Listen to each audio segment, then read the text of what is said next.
My name is Mike Maroney with the TRC, and today we're going to be hosting the first in a series of webinars discussing the Principles of Building Science Building Performance Institute training course. Scott Blunk is going to be delivering the majority of these trainings and will be delivering today's training as well. This series of courses will culminate in a field diagnostic training day as well as an exam day. So if there is an opportunity at the end of these series to take and pass the Building Performance Institute Principles of Building Science certification, and we look forward to having all of you join us for that. There's plenty of details for the calendar and scheduling of these events on our website. And if you'd like to get any specific information about this training series or other training series that we're offering, please reach out directly to the program or to Partner Energy or to me. And with that, I will hand it over to Scott, who will be delivering our Principles of Building Science Part 1 webinar today. Hello, everyone. This is Scott Blunk. Thanks, Mike, for the lead off. Let me get started here. So that's just Mike and I and our titles basically. But if there's any questions about the content of the training, you can contact me. If there's technical questions regarding the program and like what buildings and what measures and that kind of stuff, you should contact Mike. But certainly you can start with anyone you can find, but that's kind of the breakdown between the two of us for right now. In addition to this training series, we're doing webinars on 5 different tech topics that are listed on the screen right now. The first 3 have already passed, but you can still find those if you go to YouTube and search for them under PG&E Multifamily. I'm pretty sure they'll pop up pretty easily. I've always found them easily.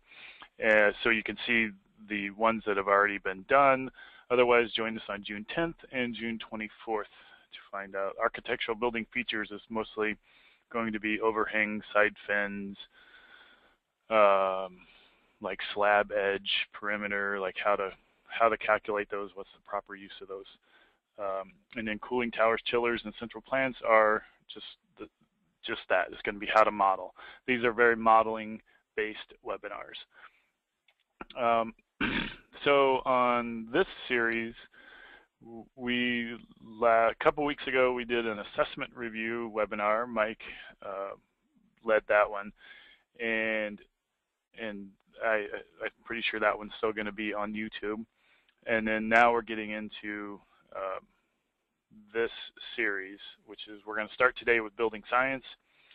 And this training that we're going to start on today with building science. It's well, I'll talk more about it, but these are the dates of the upcoming trainings and the topics.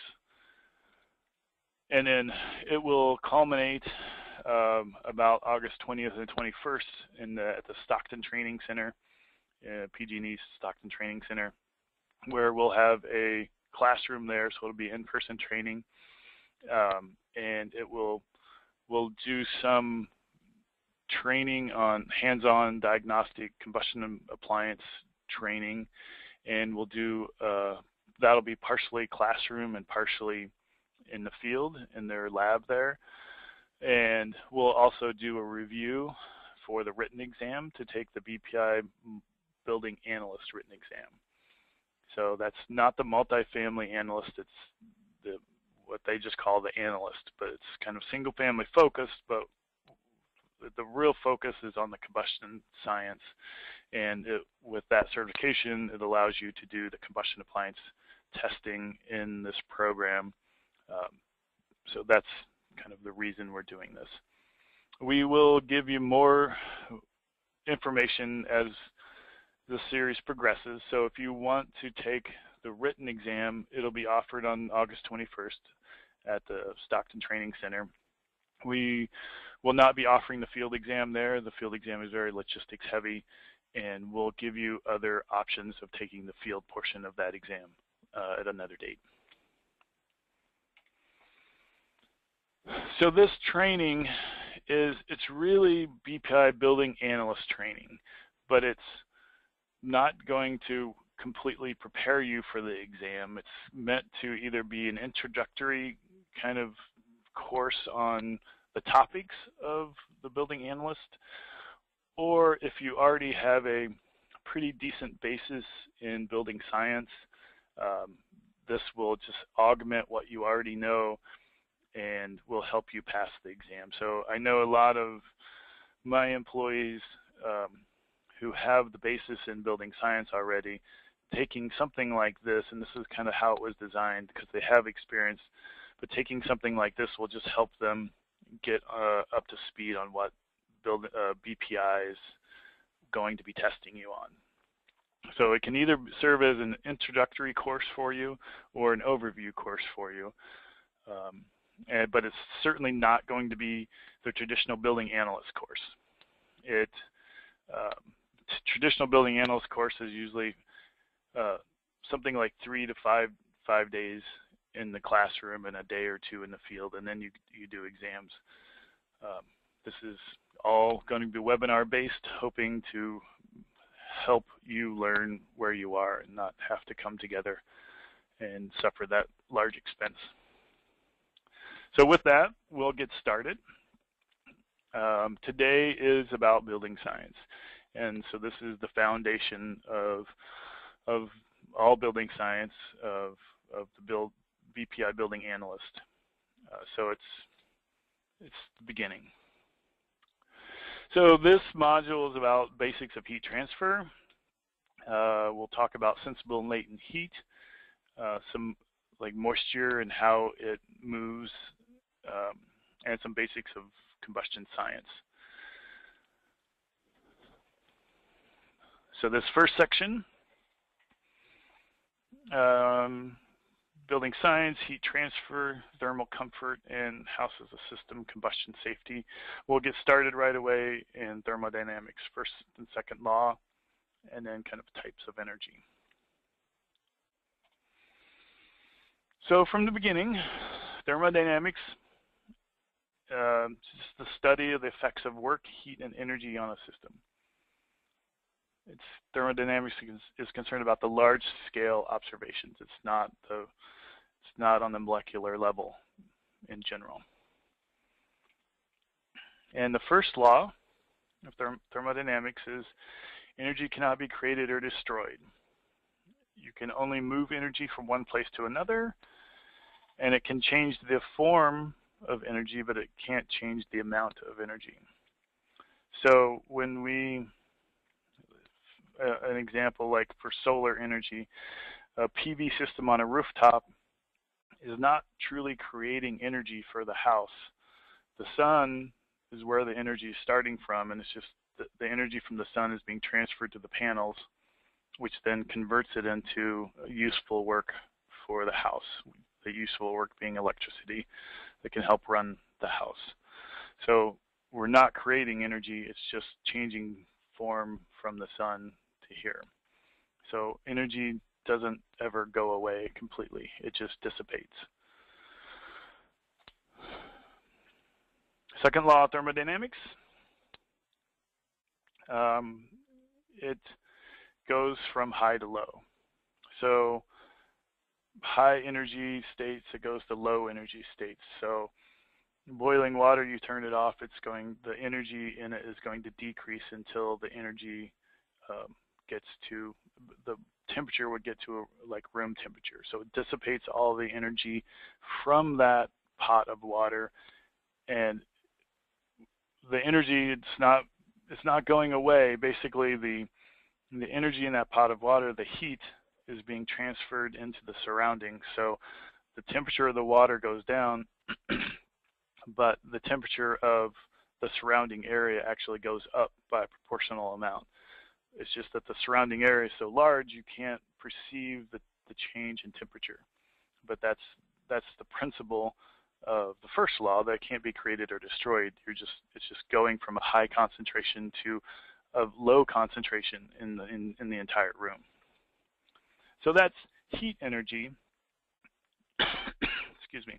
There's also moisture transfer, so it goes from wet to dry. And pressure goes from high to low. So, yeah, heat goes from hot to cold, moisture, wet to dry, air movement, high to low, or air pressure, really, high to low. So the second law is just saying that the cooler body absorbs heat from the warmer body. That's what I was saying about like the pot of boiling water on the stove. That's the warm body, right?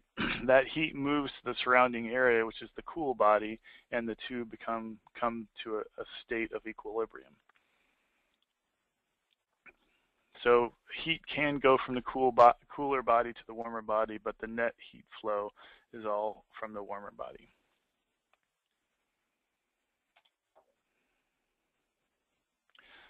So wet to dry. So in a house, if it's more humid inside than outside, that moisture works to go through the building shell out to the environment. And that would be like a high humidity place. Think something like, well, you know, like Sacramento in the summertime, indoor relative humidity is going to be in the 40–50% typically.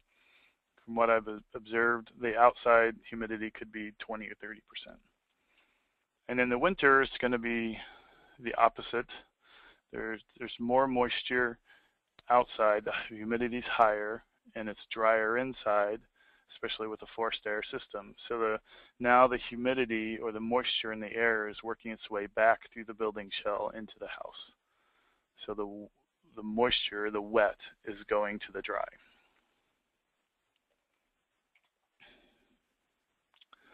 Hot to cold kind of goes the same way. In the winter, well, it acts in the same way anyway. In the winter, it's going to be hotter inside, so the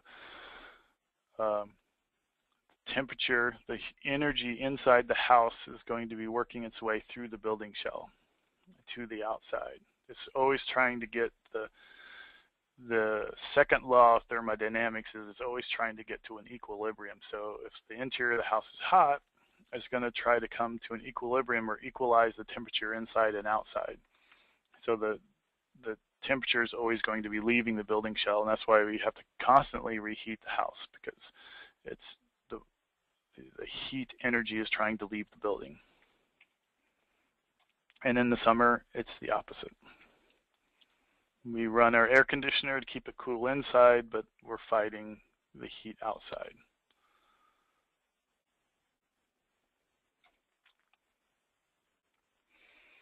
And Mike, I think, you know, anytime there's questions, please stop and we can review things, but I'll keep going until I hear otherwise.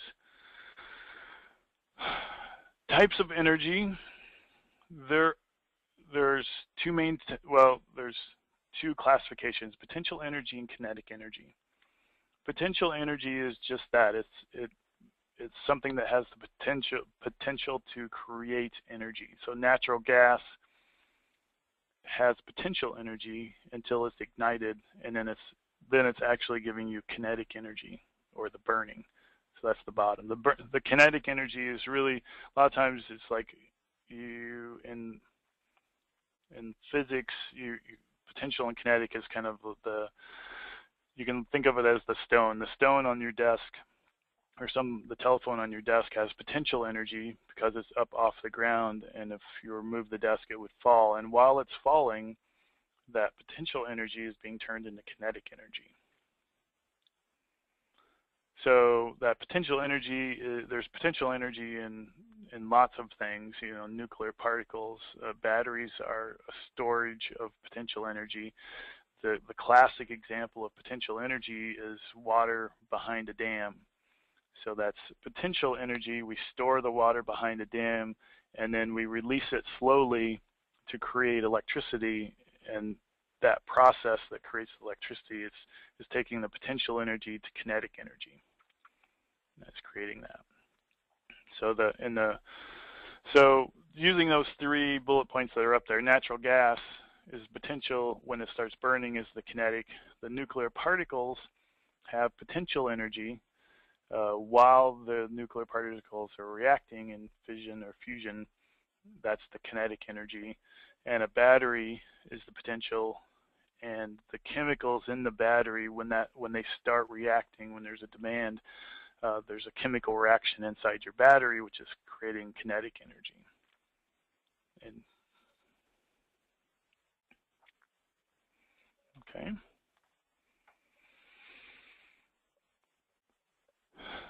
So temperature. So temperature is a measure of energy, of heat energy, and it's temperature. Yeah. So as it says there, it's a measurement of the kinetic energy contained within a material. So when you heat up anything, we can use the pot of boiling water example again. As heat gets added to that, there's tiny molecules inside the water that get agitated by the heat, and they start moving faster. And they move faster and faster, and that's creating kinetic energy in the water as these as these molecules move faster and faster and faster. So the energy, the kinetic energy in the water is increasing as the temperature is increasing. And then something we use a lot is the delta T, or that triangle T. The triangle just means delta. But what that means is a difference in. So delta T means a difference in temperature. So summertime, Sacramento, there's a delta T inside to outside. Outside maybe it's 100 degrees. Inside, hopefully you're somewhere around the mid-70s to 80 degrees inside. So the delta T, if you're 80 inside and you're 100 outside, your delta T is 20. That's something that's used in building science a lot, like just talking about the delta T, or the temperature difference between two zones. And anytime there's a temperature difference, we know high temperature goes to low. So anytime there's a temperature difference, heat is being transferred. And it, depending on the level of insulation in a wall, for example, the heat will move faster or slower through the wall, but there's always going to be some level of heat transfer if there's a delta T. It may be very slow, very hard to record if there's a lot of insulation, and if there's none, it'll move fast. So the three primary types of energy is heat energy, light energy, and sound energy. So a lot of times in building science, we're principally talking about heat energy, but these other two are important to think of. So the light bulb example there's electricity going in that's agitating the filament, and the filament's getting bright and it's creating light, but it's also producing heat. So most electric, as a fan or electric water heater, electric light bulb, they're all nearly 100% efficient at converting electricity into either heat, light, or sound. And that's why, like, you go to Sam's Club and there's a 100% efficient electric heater. Yeah, it's 100% efficient, or nearly that, because almost all electricity coming in is being turned into heat, is really what they're saying. It's the useful energy. But if you consider heat and light, now that heater's very, very close to 100% efficient. And sound is also energy. So the battery goes to your CD player. That CD player gets hot, and it produces some energy in the form of heat, but it also produces sound energy. And I suppose if there's lights on it, some can go to a light energy as well. But those are the three types of energy: heat, light, and sound. Primarily, we talk about heat in building science. But it's also the classic building science example is of a ceiling fan. So, what does a ceiling fan do in your house? Well, thinking of it in these terms, what does it do? We think a ceiling fan cools the house, but in reality, electricity is going into the ceiling fan. The ceiling fan's motor is turning, which creates heat. Maybe there's a little bit of noise that comes out of your ceiling fan, and there's probably no light that you visible anyway. But that ceiling fan is not actually theoretically cooling the space. It's actually heating the space, because that electrical energy is being converted into heat energy and maybe a little sound and maybe a tiny little bit of light. But it's primarily that ceiling fan is heating the space that it's in. There's other reasons why it makes you feel cool, and that's convection, which we'll talk about later on. But leaving a ceiling fan on, if it cannot be felt by you or some other person, actually just raises the temperature in the room, although it may be very small.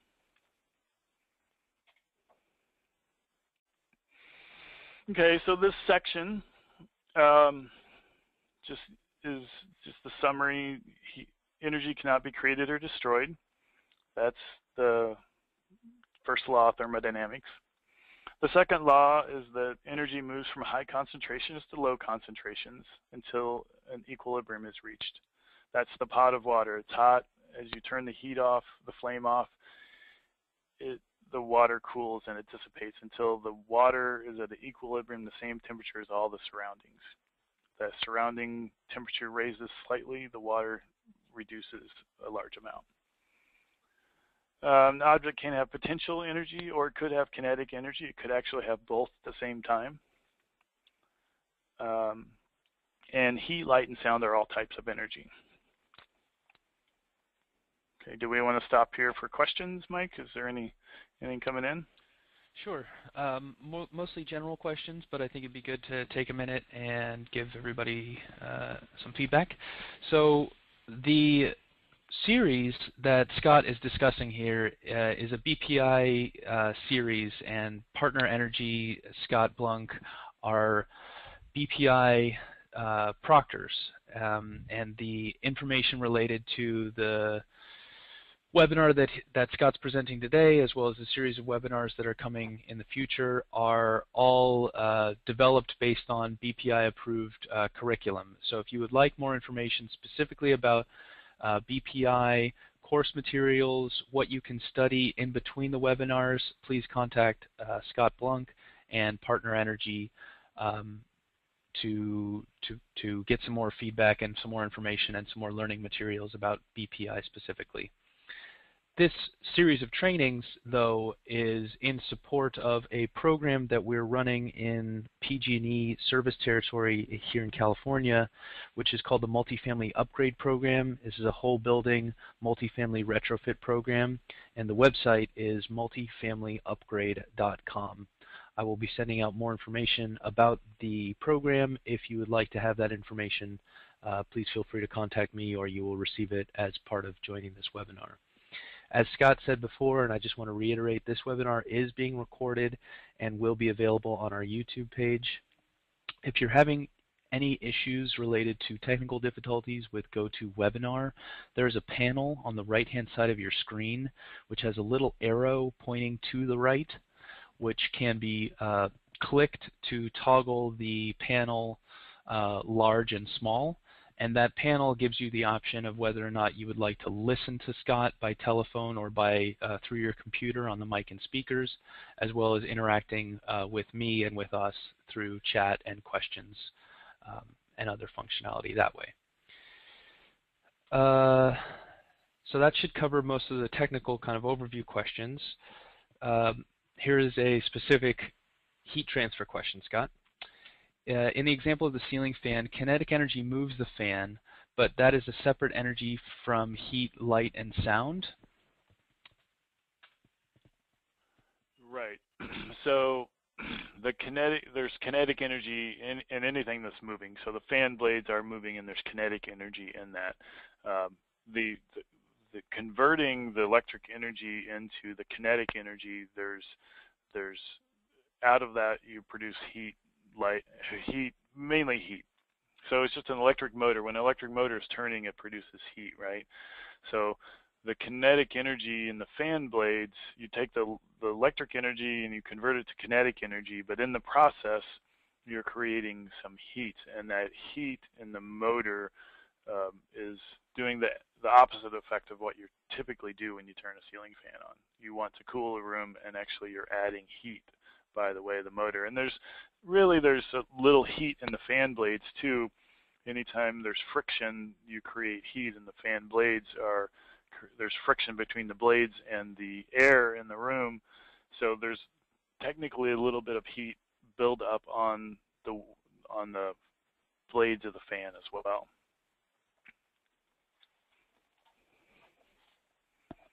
Great, thanks. Those are all the questions for now. So if you have questions, feel free to type them in chat or raise your hand, and we will address them when we have a next section break. So go ahead and take it from here, Scott. Okay, great. I think that's all good information. Just Mike, and I appreciate just reiterating that. Just that this is a BPI. It's in line with the BPI Building Analyst standards, but like in the beginning, it's not going to prepare you 100% to take the exam unless you already have a pretty decent foundation of building science and understand some of the combustion products. I mean, we'll be talking about these concepts, but their additional study material will be required, and we will be sending out a list of additional materials. One of those is Residential Energy. It's a book, I think it's in its sixth edition, by John Krigger, Krigger. We'll be sending out more, but that's kind of the go-to building science for residential purposes. There's a ton of information in there, and at various levels. It's a good introductory book, but there's a lot of depth in the book the more you read it. But that's kind of the number one book that we would recommend, but we will be sending out additional materials and where to find those and where to buy those. And so we'll be doing that in time. All right, so basic heat transfer mechanisms. So there's the definition, conduction versus convection, and then radiation. And then I'll talk about latent heat versus sensible heat, which is mostly about air conditioning, and that's the concept of how air conditioning works, but we'll talk about what it is and what the difference is. So getting started, heat transfer, heat is energy, right? So, but heat energy moves in one of three ways. It's conduction, convection, and it's radiation. And in a house, all of those things are happening all at the same time, all the time. So they're in an insulated wall, conduction, heat transfer is happening through the walls. Radiant heat energy is being moved like through windows. So that can add energy into the house through radiation from the sun. And then convection is the movement of heat through a liquid or a gas. And we'll talk more about all of these, but convection is just like the air movement. So if your furnace is on and the blower motor's on, that's convective heat transfer. The blower motor is moving heat by the movement of air. So conduction. Conduction is between objects that are in contact. Conduction requires, again, contact between surfaces. Conduction is the primary heat transfer mechanism in a solid. You could say conduction happens in a liquid and a gas, but it's in very small amounts. It's primarily in solids. So conduction through, so the picture there is of a wall. So in the summer, the heat is moving through the wall from outside to in. In the winter, it's the opposite. The heat is going from inside the house through the wall to the outside. And all those surfaces that are being mentioned is different.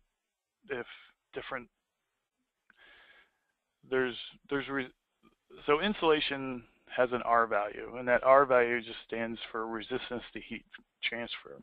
So there's a different R value in all solids, or all materials really. But like a piece of metal has a very low R value, so heat moves through the metal very quickly. Heat transfer through a piece of wood has a much higher relative R value, so it moves more slowly. And then insulation is intended to have a higher relative R value, and so it's going to move even slower. So in the wall assembly there, assuming the inside, that cavity in the middle between surface 2 and 3, so inside the stud bay, assuming that has insulation in there, there's different speeds of heat transfer. So let's just say it's winter, so we'll go in that direction.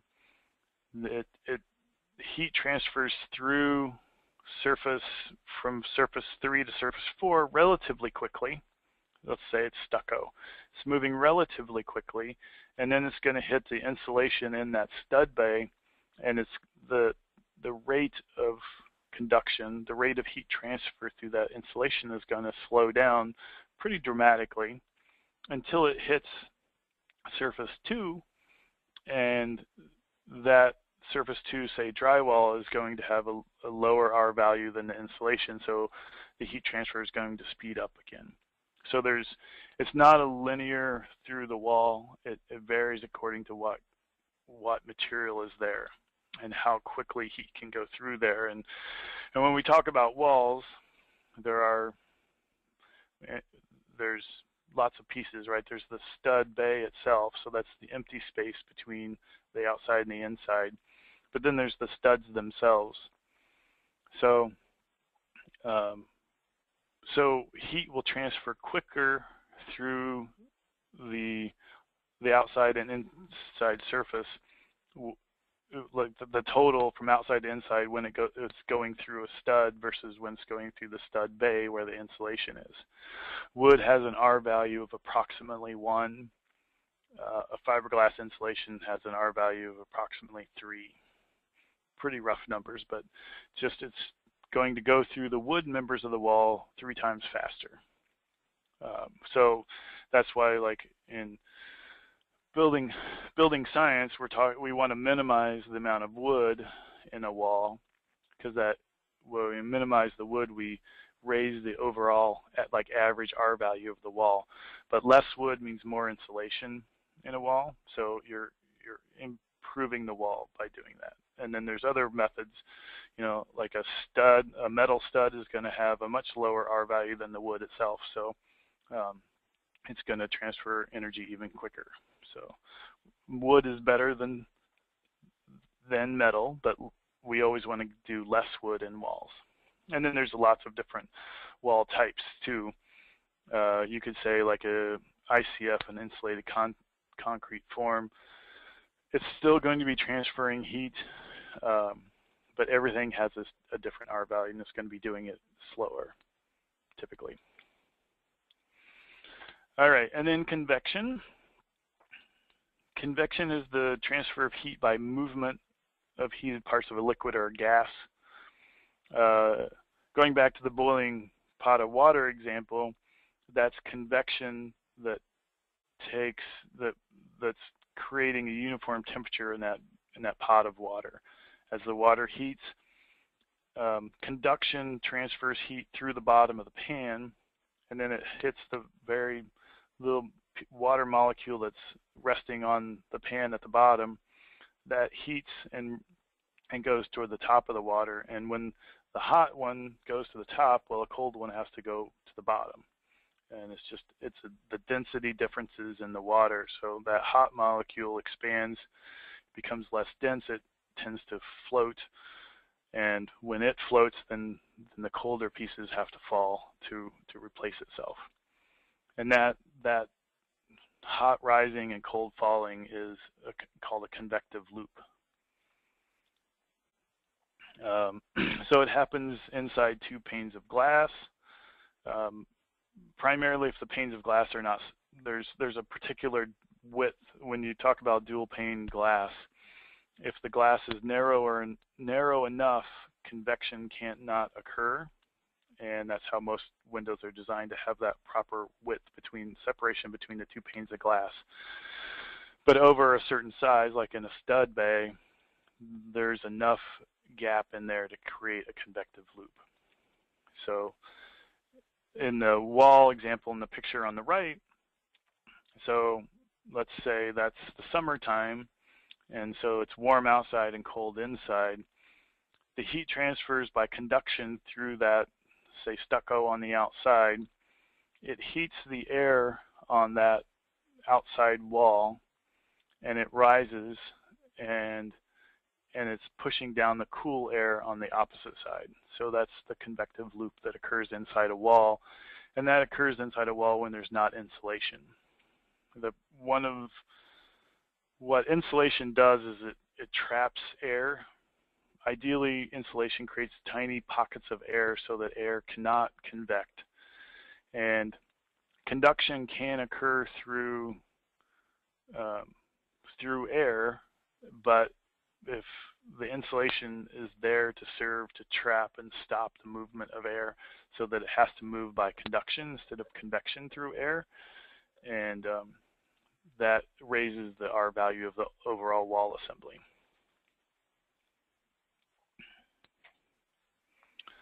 And then there's radiation, and radiation occurs when there's the delta T between two objects that are not in contact, but they must be in line of sight. So the camping example down there, your hands are above the fire. That's the convection. That's heating the air. It's making the air around the fire less dense or more buoyant, so it rises above, and you feel it on your hands when it's right above. You're also feeling some radiation, but it's mostly driven by convection. When you put the poker in the fire or the hot dog roaster in the fire, that's conduction. That's the heat is transferring through that piece of metal because it has to have a solid surface. And then the radiation is on the side.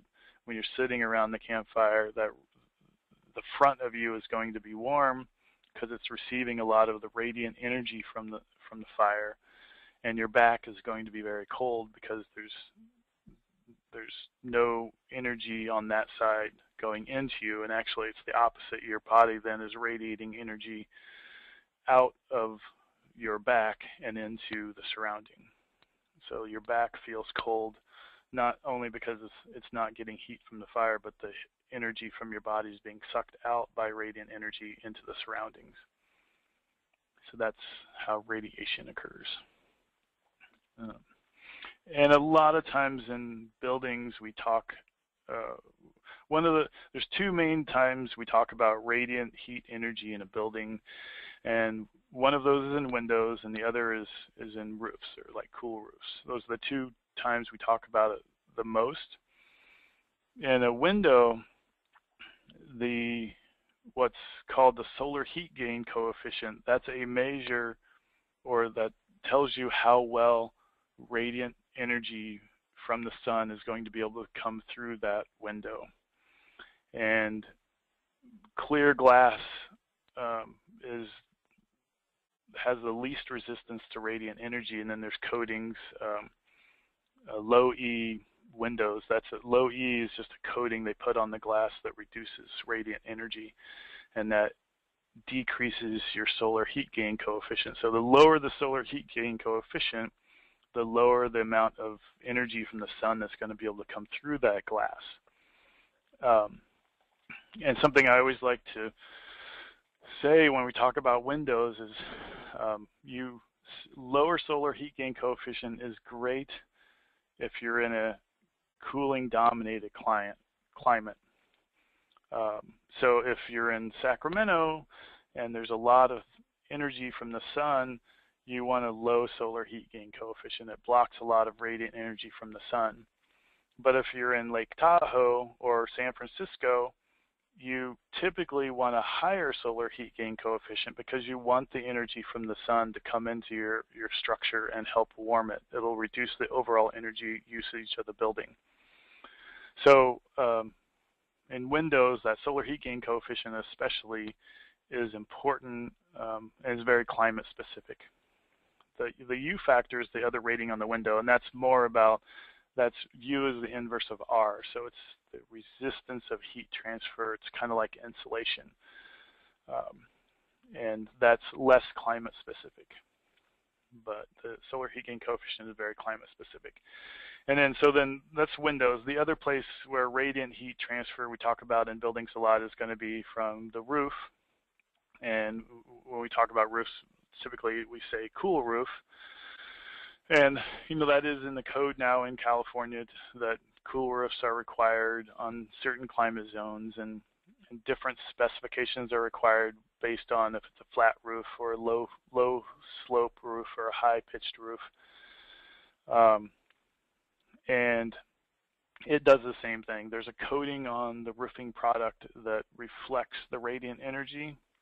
That typically it's not going to reflect all of the radiant energy, but it's going to reflect more of it. So it's just there's different specifications on roofs that will tell you how much radiation or radiant energy that it's blocking or slowing down. And cool roofs, just like windows, a lot of people think cool roofs is a great thing, and it is, but it's again very climate specific, just exactly like the windows. In Sacramento, where it's very hot, we want the cool roof is a good thing. We want to stop the radiant energy from entering the building. In San Francisco or Lake Tahoe, a cool roof actually raises the energy consumption of the overall building because you want the sun coming in to help heat the building. So radiant heat transfer is a little trickier than most. Okay, and so we'll talk about latent heat and sensible heat.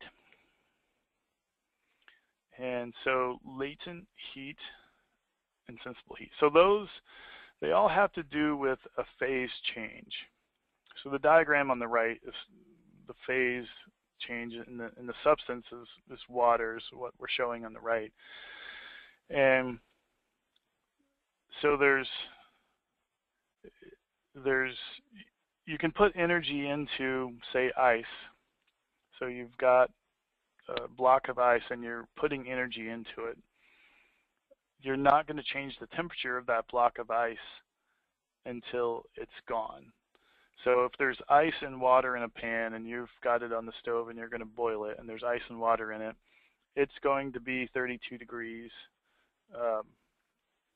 No matter how much energy you put into it, how high the flame is, it's going to be 32 degrees as long as there is both ice and water in there. And it's not changing the temperature because all the energy is going into changing the phase or the state of it. So all the energy is being used to change ice to water. And so that is the latent heat. And then once all that ice melts and you're totally in water, the last bit melts and you're at 32 degrees. Now when you put more heat into it, now you're going to raise the temperature.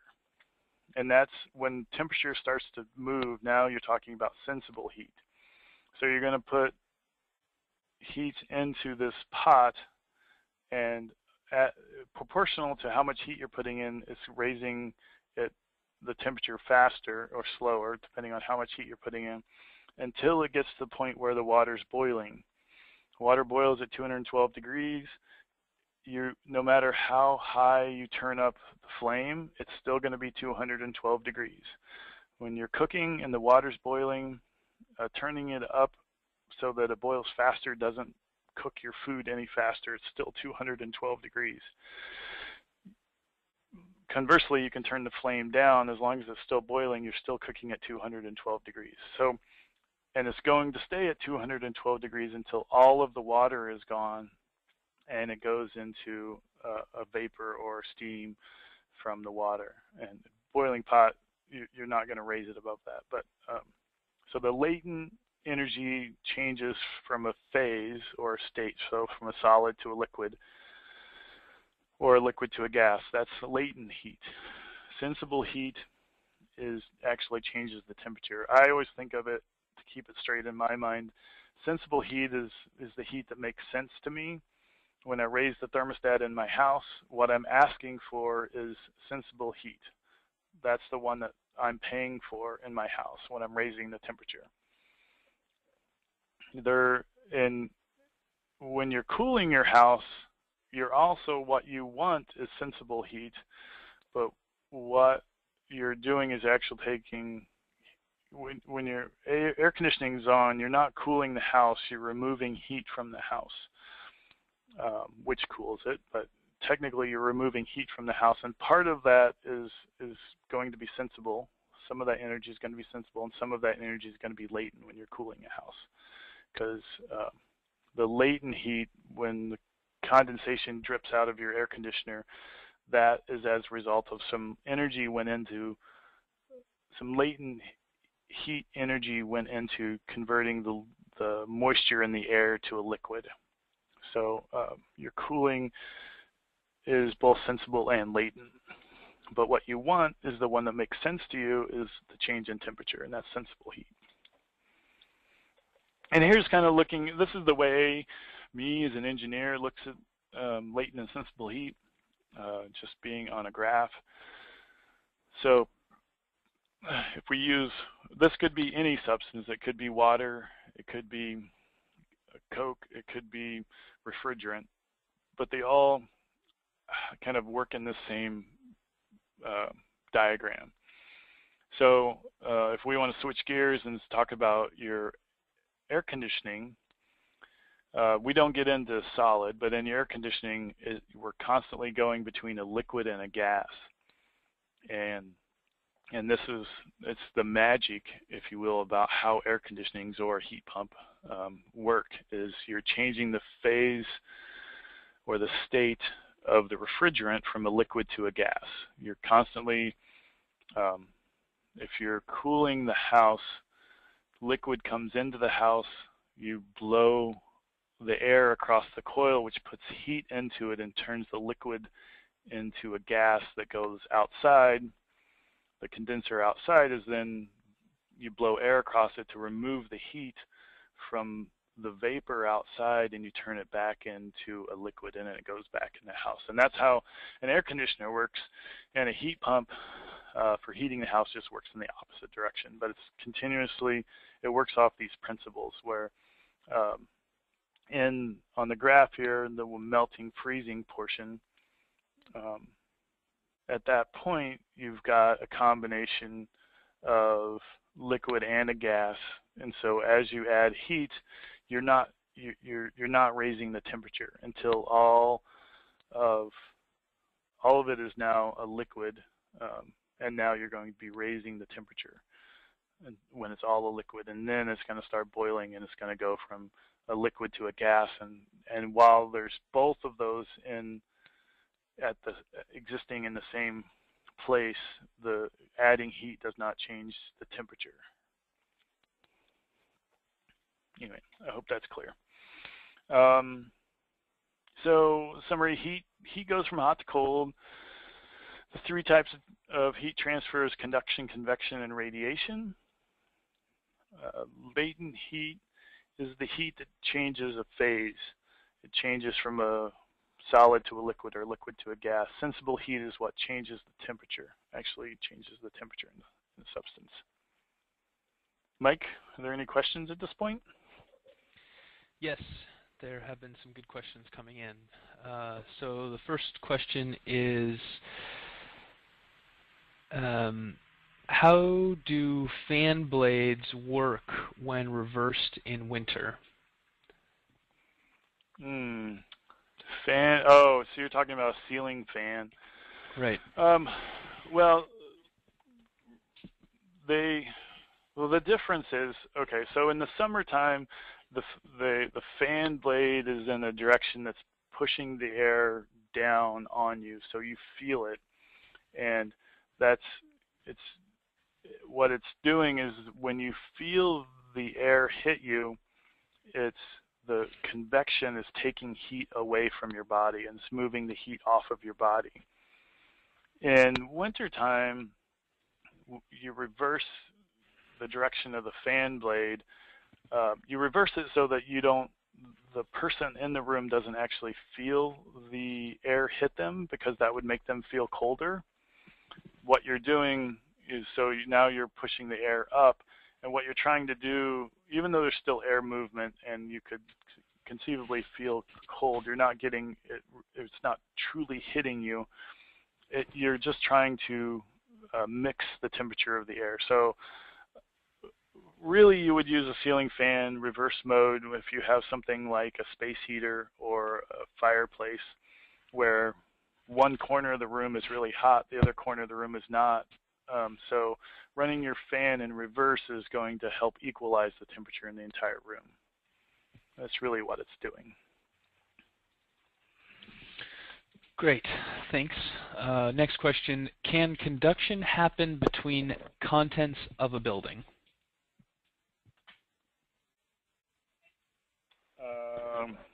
Between contents of a building. So like your couch and your lamp, contents of the building, like conduction can happen between the two of them if they're in contact. Otherwise, the energy is moving between them, typically by convection, or it could be also some radiation if your light is hotter because of some of the heat from the light itself. There will be some radiation that's moving heat, but it'll also be convection. But for conduction to occur, they have to be in contact.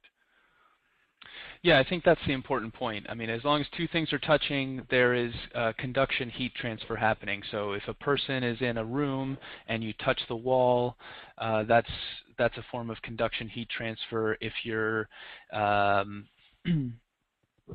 if a wall is touching an interior wall or is touching another piece of furniture, that is having some little bit amount of conduction. But the basic point is that conduction is whenever two physical components are touching, and then there's heat transfer between it.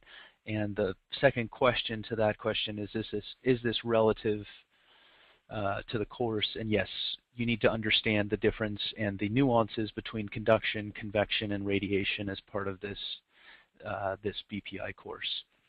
And the last question that we got during that last section is, are students who go through these 6 webinars going to be eligible to become a rater for the PG&E Multifamily program? So to become a rater for the PG&E Multifamily program, the rater or the company that the rater works for needs to be certified as a Building Performance Institute building analyst or multifamily building analyst, and there are insurance and certification requirements to meet as well. If you would like more information on that, please contact me, and I will be sending out some more information on the program website and where you can find some more details about it. The students who complete this series of webinars and who also successfully take and pass the written and field exam will be eligible for receiving certification for the Building Performance Institute, and that will be one piece of the criteria that's required in order to become eligible for the PG&E Multifamily Upgrade Program. That's all the questions for now. Go ahead, Scott. And just to add to that, taking the course is helping to prepare you to take the exam, and if you take both pieces of the exam and pass the exam, now you're qualified to perform combustion appliance safety testing on combustion appliances. That doesn't by itself make you a multifamily rater, but it's one of the things that's necessary for all companies participating in the program. That they need, typically they have someone on staff, but they could hire somebody else that would perform those combustion appliance safety testing. But it is one of the main pieces to becoming a multifamily rater, is having this certification. Okay, thermal comfort. We'll switch there. So just talk about what it is and the 6 factors affected, and mean radiant temperature, which is always a little bit murky for most people. So thermal comfort is a state of mind. It's really about how a person expresses is satisfied with the temperature in the room, and it's affected by a lot of different things: the amount of conduction, convection, radiation that's happening through the building shell and through objects inside there. It's not just temperature alone. I mean, there's many other factors, and we'll talk about them coming up. These are the 6. So air temperature is one of them, and that's the thing that we control by our thermostat on the wall, is air temperature. But these other 5 are also help determine how satisfied the person is living in the space. So mean radiant temperature, we'll talk about more. We'll talk about each of these more. Air movement speed, we kind of talked about with the ceiling fan. If you feel air blowing is hitting you, you're going to feel colder. So there's a lot of design strategies in ducted systems so that the air that comes out of the ducts doesn't actually hit you, because that would make you feel cooler, which could be good in air conditioning. It's not going to be good in heating. And then there's activity level. So your kids are running around the house, they're going to feel hotter than you are as you're sitting there cooking or watching TV. Then there's clothing, and just obviously if you're cold and you put on a sweater, it's going to make you feel warmer. It holds the heat in your body better. And then there's relative humidity, and that's just the amount of moisture in the air. And kind of the activity level, kind of the other piece of that is your just metabolism. I think most of us know a grandma or something that's always cold in the house, or you go to their house and the temperature's uncomfortably warm, and that's because their metabolism is slower. So for them to be comfortable, they need a warmer environment, and this is all typically. So it's activity level could also be kind of in that is metabolism, how quickly your body is metabolizing its energy. So mean radiant temperature, it's the area-weighted mean temperature of all surrounding objects. So what that's saying is, so every object in a house, so say you've been at work all day, and it's wintertime, and you've turned the heat off when you're gone. So you come back, you turn the heat on, and most air heating systems are oversized, and they're going to heat up the air very quickly. But what that doesn't do is it doesn't heat all the objects in the room as quick.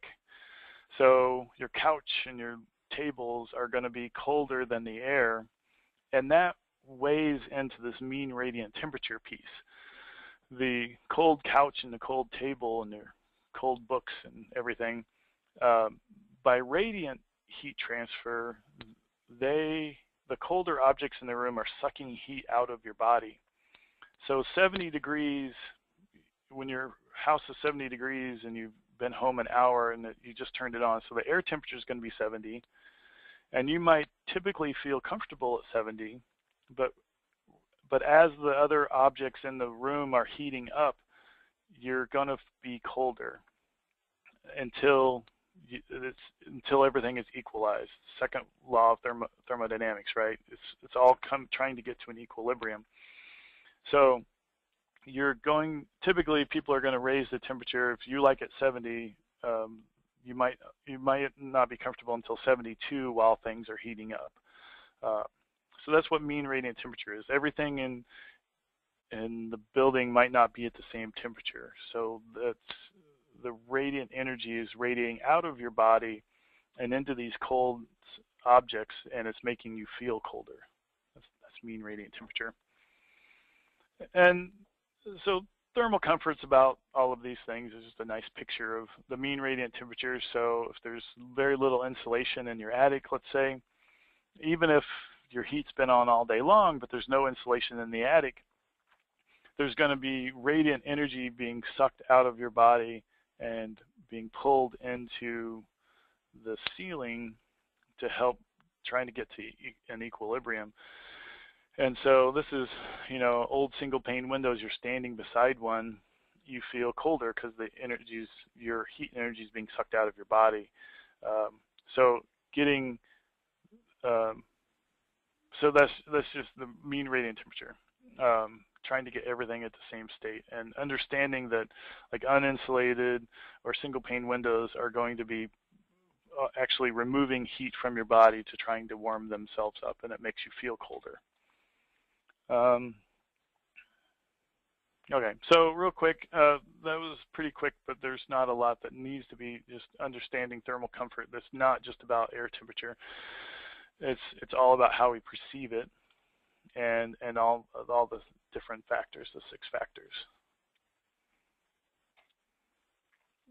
Any questions on that before we move on? That was a pretty short section, but.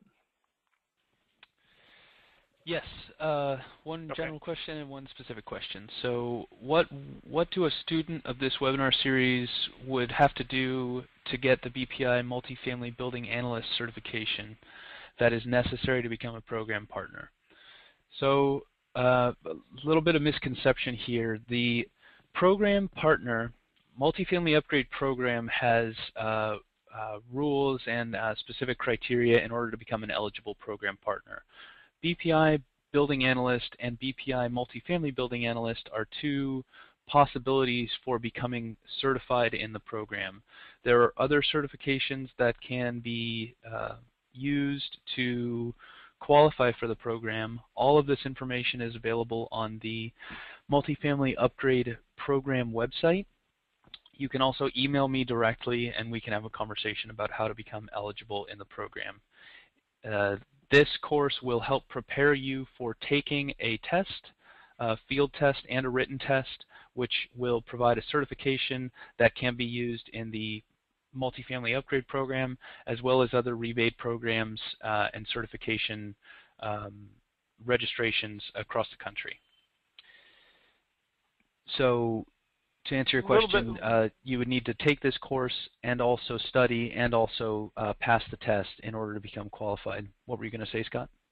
Yeah, so there's getting the BPI Building Analyst is one of the main steps in becoming a multifamily rater in the program.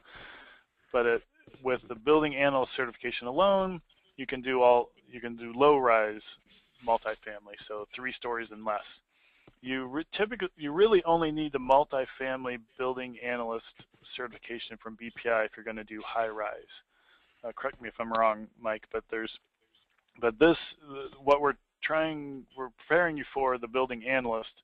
This is one of the main criteria other than applications and insurance and that kind of stuff, to be in the multifamily program doing low rise multifamily.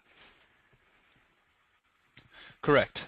So there's a variety, there's a couple different certification paths, and there are some specific rules and requirements in order to become eligible for multifamily upgrade. And I can provide you the information, and we can also have a conversation one-on-one to make sure that your questions are answered about those issues.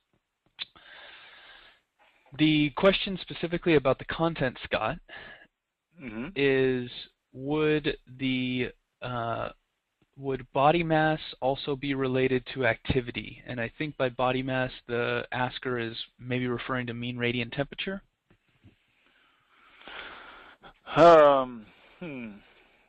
So, does a thin person thin person versus a heavier person, does that affect their thermal comfort? And I think more than body mass, it has to do with metabolism, which is correlated sometimes. But thermal comfort is more, with regard to body mass, is probably more about their metabolism than it is actual mass.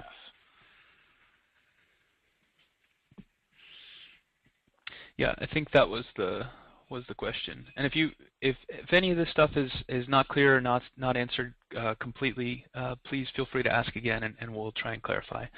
That's it for now on the questions. So take it away, Scott. Okay, we got moisture. So different forms of moisture and moisture damage, and then how we measure moisture in the house. So three main forms of moisture in a building is going to be bulk moisture, which is liquid water, right? Rainwater, groundwater, leaky pipe, roofs. There's water vapor, so that's like when you exhale, there's a lot of water vapor in your breath. Cooking also creates it. Cleaning, if you're mopping a floor, you're going to be bulk moisture, but it's going to evaporate into water vapor. And then plants, as you water plants, they also dry out over time, and that's putting water vapor into the house. And then there's condensate, and that's really where the vapor water turns back into bulk, so it turns from a vapor to a liquid. So we also often talk about condensation as well as bulk moisture and water vapor. And in a house, just a pretty picture of kind of where you find all of this stuff. You know, a lot of people like air quality. Plants can be good for air quality, but they also produce or create a lot of moisture in the house and can raise the humidity level in the house. And we'll talk a little bit more about humidity. The number of people in a house also raises the humidity in the house. And this is particularly apparent in multifamily, where the homes are smaller typically, and there's more people per square foot in apartments generally than there are in a house.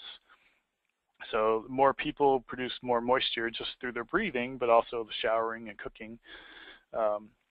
So humidity is more of an issue in multifamily than single family. That's very generalized, but more people, more breathing, there's just more moisture. But it also comes from, you know, leaking roofs and the groundwater leaking through, and there's a lot of other areas. So the problem with moisture, water and moisture can cause a lot of damage in a building. You know, it attracts insects. Insects, just like us, they need water to live on and food. And so the wetter building materials are, the wetter the building materials in a house are, the better living environment it is for animals. Moisture also corrodes metals. You know, they rust or they just corrode non-rusting ways. Moisture in a wall or in insulation reduces the thermal resistance because the R value of water is very little compared to the R value of insulation. So we want to keep our insulation dry, and moisture also increases the growth of mold and other biological. It's kind of like the attracting insects, right? Mold also needs water to thrive and to live on. So just some pictures of different types of damage from moisture. The leaking refrigerator pan, dripping pipes under a sink, and then cooking.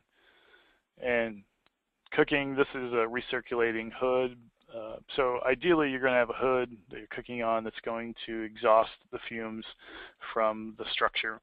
It's not just about getting the smells out, it's also about getting the water vapor out when you're cooking, and it's also, if it's gas, getting the combustion products out.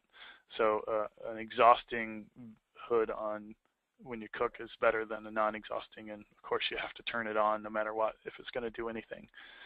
The recirculating hoods at least what they do is they help dissipate the moisture, so there's not going to be a moisture buildup, which causes mold, like in your bathroom. Um, the heavy, large amounts of moisture in your bathroom, it causes the mold. So the ventilation on your bathroom or when you cook is even if it's recirculating, it just helps move it and dissipate, so there's not a high concentration of moisture. And then mold, biological growth. You can measure these. There's a lot of different moisture sensors out there to see. In the California Building Code now, you've got to measure framing lumber in the walls to make sure the moisture content is below a certain level. And that's just so that because when the wood is going to dry, it's going to give off or reduce, this is second law of thermodynamics again, the energy that's stored in the water is going to leave the wood, and it's going to cause the moisture in the rest of the wall to go up, and it kind of gets trapped in the wall. So we want to measure that, and one way of measuring it is through an infrared camera. I think this is probably about the best use of an infrared cameras, finding moisture problems.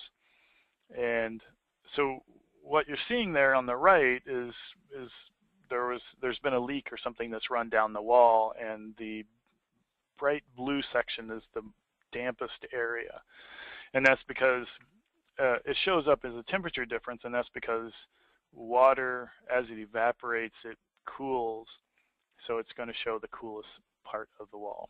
So that's just a non-intrusive way to look for water damage in a house, is using an IR camera. And really it doesn't show water damage, right? It just shows that there's water there that could cause damage. And in talking about moisture, we're talking about, typically we talk about relative humidity when it's a vapor.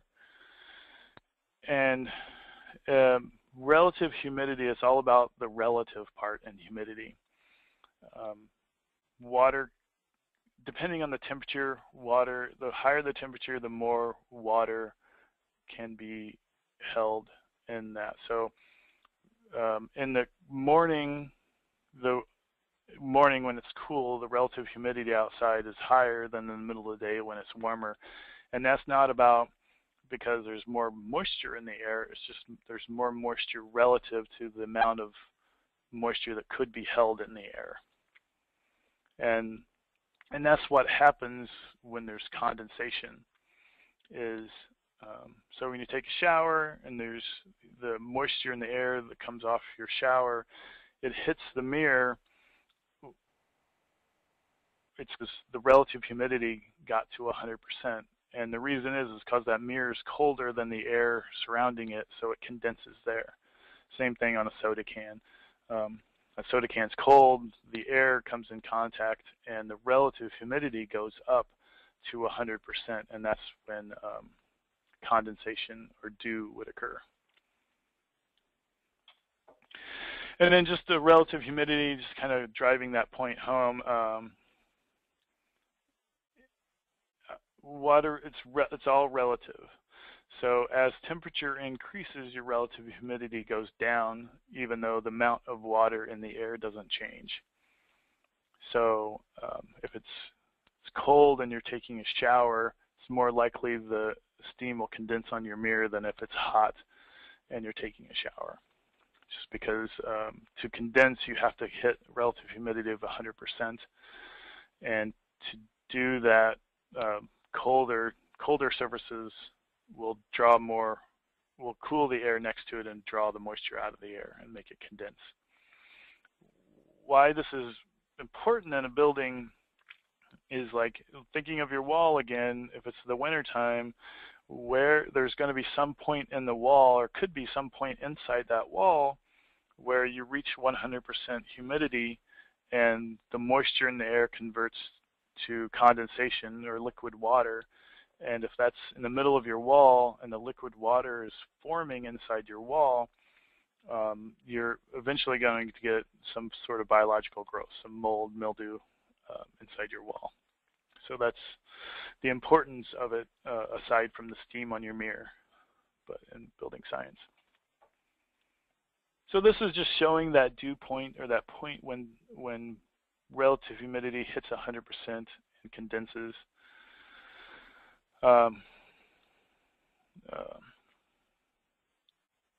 Yeah, so we also use the term saturation. So when the air becomes saturated with moisture, it condenses. So that's when it's saturated as 100% humidity. And it just, again, warm air holds more moisture than cold air. And typically, people are most comfortable between relative humidity of about 40 to 60%. That's what people, when they're most comfortable. And that's also the optimum range for a lot of the different things for the, bacteria and viruses, right? It minimizes, 40 to 60 kind of minimizes the amount of bacteria and stuff that can live in the air. So it's an ideal zone to keep us humans healthy in there. So maintaining that 40 to 60% is important. And again, like, I know this is something that BPI also tests you about. What is the correct or ideal humidity in a house? So it's not only do we feel more comfortable, but there's less chance of respiratory problems from viruses and bacteria and dust mites and all that. And this is the psychrometric chart. It's a really cool chart that's really looks very intimidating, but it's just telling you different temperatures and how much you would have to cool air with a certain relative humidity before it condenses. And we won't go into it. BPI won't really ask you many questions about it, but this is how you look at humidity in structures oftentimes, and because it's all about keeping condensation. You don't want condensation to occur in the wall or like underside of the roof in your attic and stuff. So you use this a lot for that purpose. So in summary, three main ways to water, and that's going to be bulk moisture, vapor, and then condensation is how moisture converts between the two. The moisture and the condensation, bulk moisture is really the liquid water is really the big thing we're fighting against, and we want to keep out to keep the integrity of the building shell. And relative humidity to produce a comfortable indoor environment, again, 40 to 60, 45 to 55, that's 40 to 60 is the general range that you want to keep it in. Questions, Mike?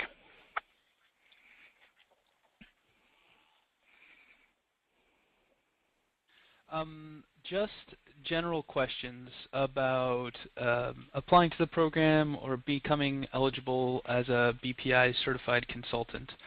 So I think we'll say something else again about all this stuff at the end of the talk, but for now we'll just continue moving forward. Okay, that's great, because I see that we're getting close to out of time. So we'll talk a little bit about house as a system, and that the building is more than just the sum of its parts. There's a lot of effects, or interactive effects they call them, between the different components of the house.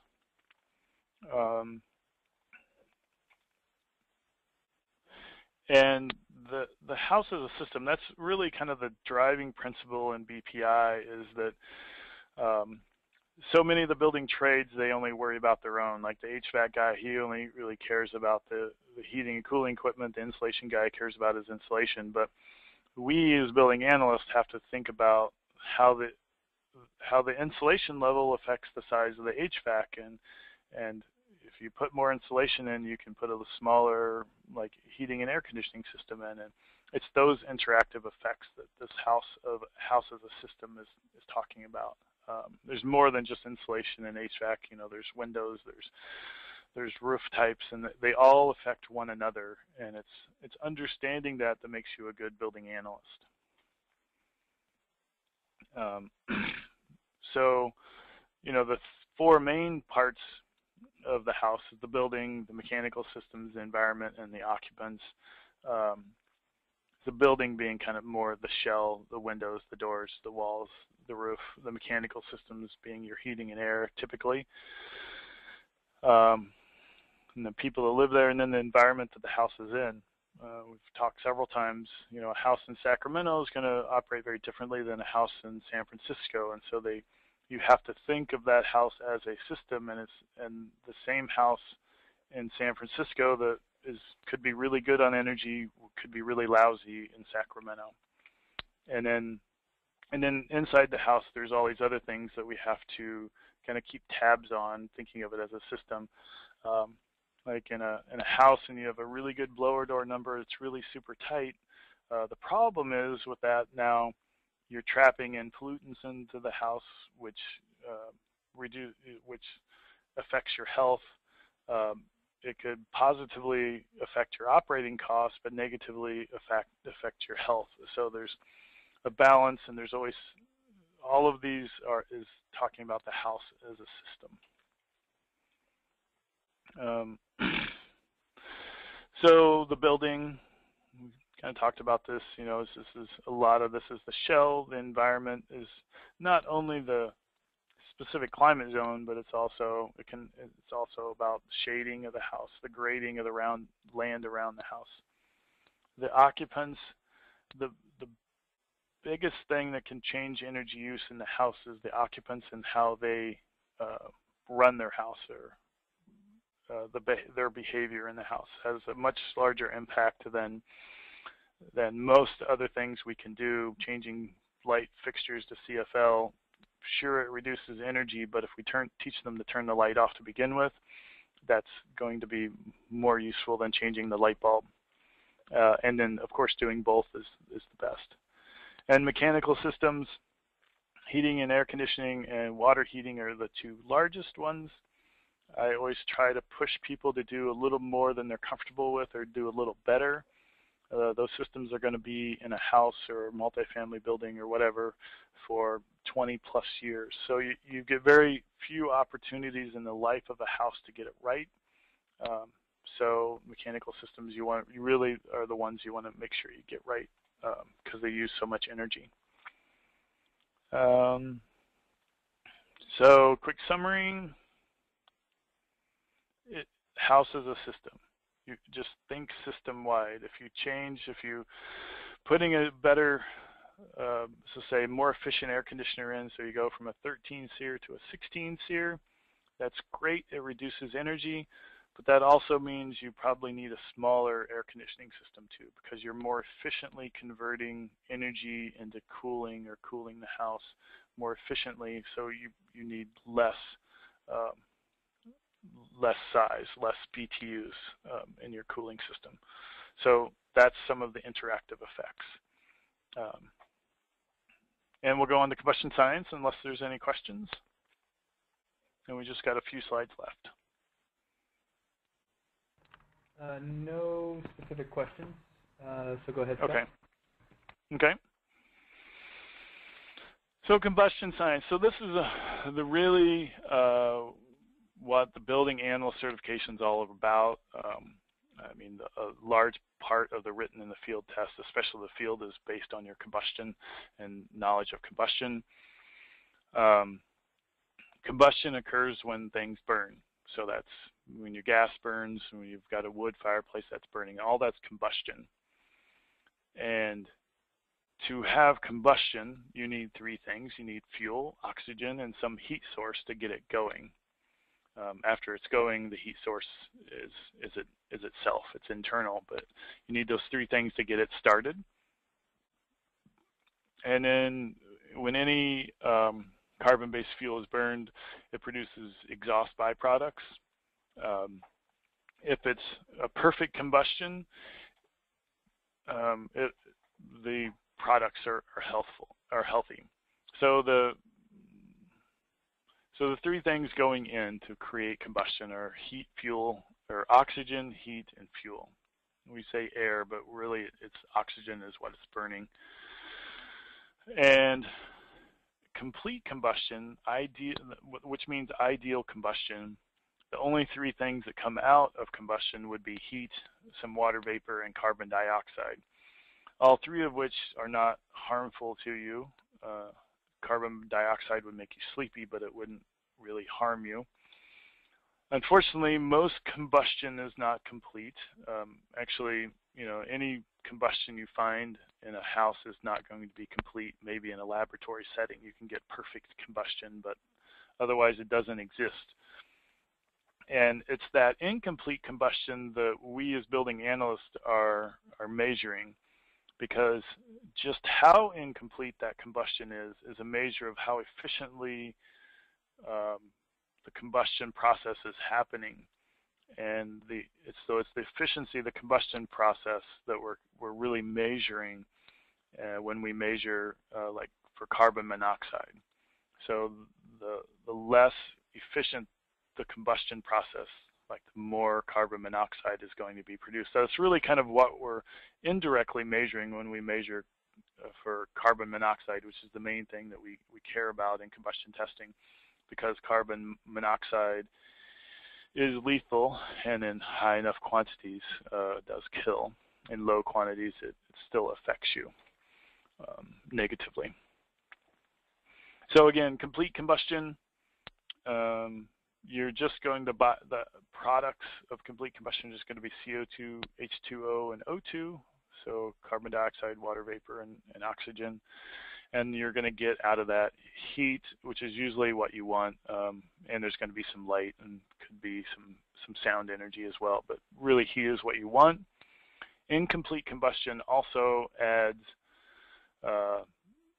it's NOx is what it's called, but it's nitric oxide, nitrogen dioxide, different forms of NO, and then there's going to be some oxygen come out of that, and then there's carbon monoxide, which is the killer in there. The thing that we're most concerned about is carbon monoxide. And so part of our testing as building analysts is to measure CO, and part of that testing is also to make sure, since all combustion appliances produce CO, and if you're testing a combustion appliance and the CO reading is 0, you know that either it's not on, so it's not actually combusting, or your equipment is wrong, or you forgot to turn it on or something. Because you're always going to in general, always going to be able to measure carbon monoxide when there's combustion going on. And so these carbon monoxide, since we know it's going to be produced, has to be removed from the building safely, and that's through the vent and through the flue, vent stacks, chimneys. That's what's taking it out of the house. And some of them operate with a fan that's going to, like in the vent, that's going to push the combustion out, the combustion products out. A lot of what they call natural draft equipment just operates off of hot air is light, it's buoyant, it rises, cold air falls. So in a natural draft appliance, it just uses the fact of hot air rises to take combustion gases out of the house, and that's under negative pressure when that happens. So that's another big piece of combustion testing in a house, is making sure that the combustion products leave the house.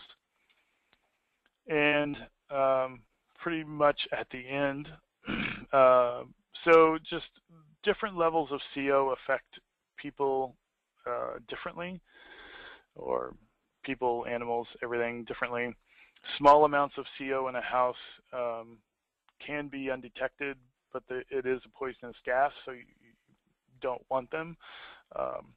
35 parts per million is a threshold by BPI that's deemed critical, and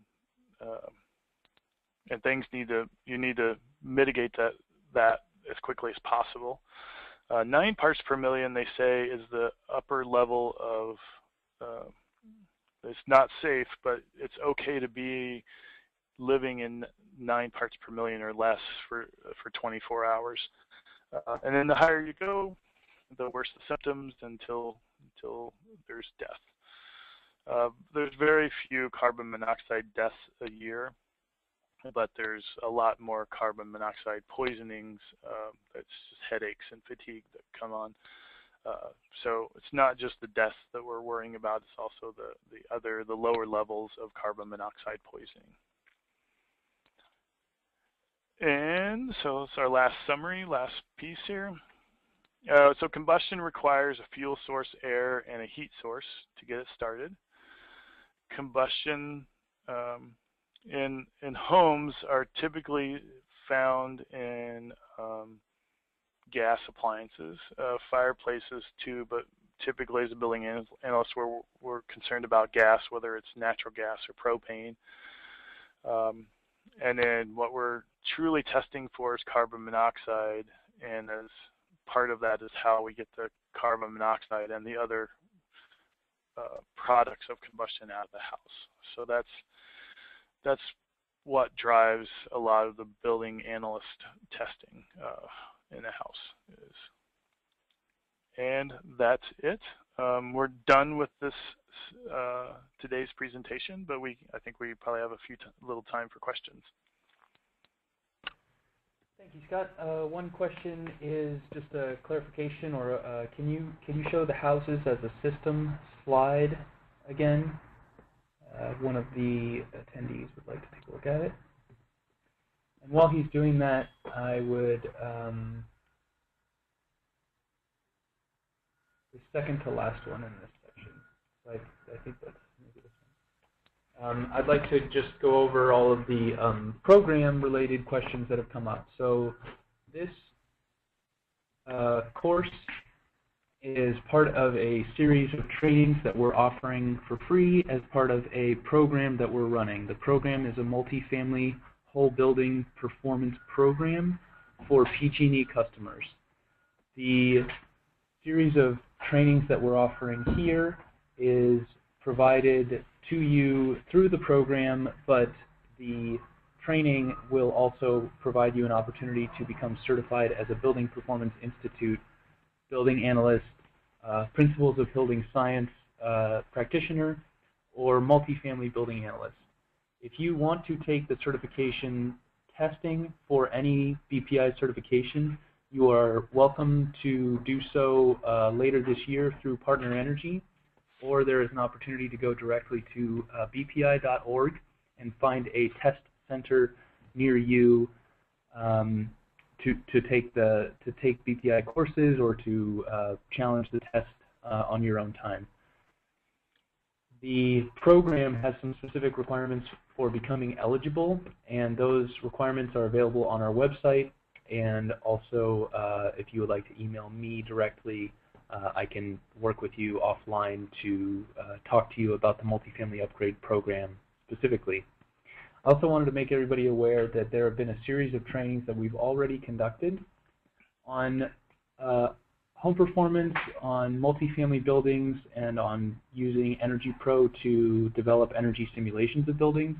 All of these recordings are available on our YouTube page and are good references for you who might not be aware of the program specifically. So there are some trainings and recordings about what are the requirements for the program, how do I become a rater, what does it mean to model a building. There are also some trainings available for specific Energy Pro related modeling topics.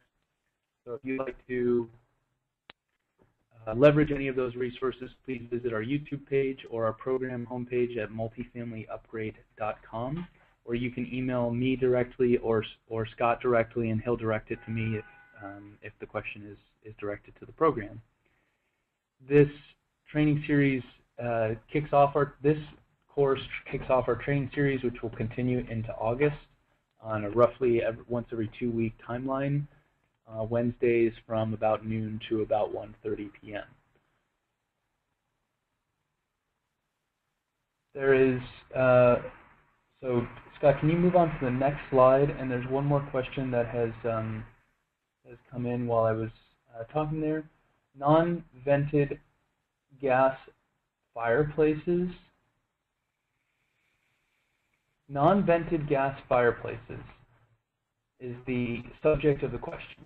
Do non-vented gas fireplaces burn so efficient that they don't need venting?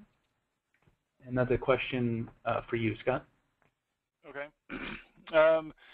There are, I guess I would liken that to an oven, right? If you've got a gas oven, it's acceptable to have a non-vented gas oven in an existing structure. A code requires a vent, but there's no code that requires the person to turn the vent on.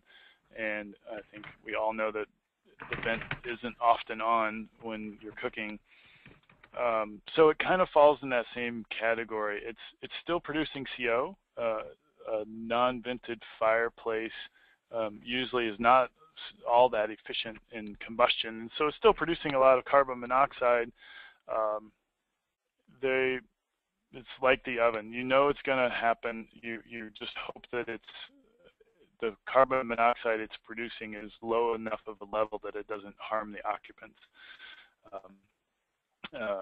Part of the reason, like, an oven is not absolutely required to be vented and be hooked up to a vent system that operates all the time is because, at least how I can logic it out in my head anyway, is that at least then if it's on, and hopefully this is the same point in a gas unvented fireplace, is that the people who turned it on are going to be there, and so they're a little more in control of the situation, where a water heater is vented because it could turn on or turn off at any time of the day or night, and it's not directly controlled by the people. But no, it's not really any more efficient than any other type of combustion necessarily. It's just known to be spilling straight into the house.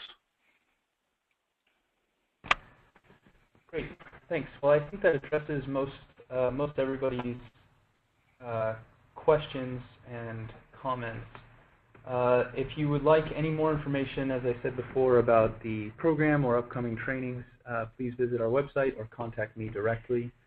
And thank you, Scott, for a great kickoff to the Principles of Building Science series. Do you have any final words that you'd like to say, or shall we leave it there? I think we can pretty much leave it there. Thanks, Mike, and I appreciate everyone who showed up. We'll just leave with this. The next session, the next class is going to be on June 3rd. That's next Wednesday at noon. So hopefully you can all make that class on the building envelope. Thanks, Scott. Have a great day, everyone.